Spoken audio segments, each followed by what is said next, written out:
What's up guys? In today's quick tutorial, we'll explore how to play background sounds on new iPhones even with lock screen, so let's begin. First, you need to slide down to go to your control center.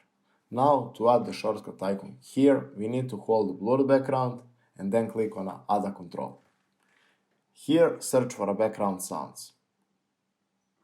Click on it and then tap on the empty space to add it. Tap on the icon and you'll hear a random background sound. To find one that suits you best, hold and then choose the one you like. My favorites are the dark noise, rain, and fire. You can adjust the volume here, but I recommend leaving it at 25 and using buttons later.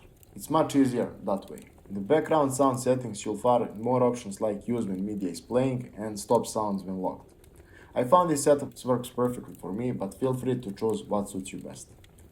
You might be wondering why to choose this method over many options available on YouTube. Well, the answer is simple. This approach helps you save battery life and allows you to enjoy background sounds on a lock screen without needing a YouTube Premium subscription. I hope you find this video helpful. Thank you for watching and see you in the next one.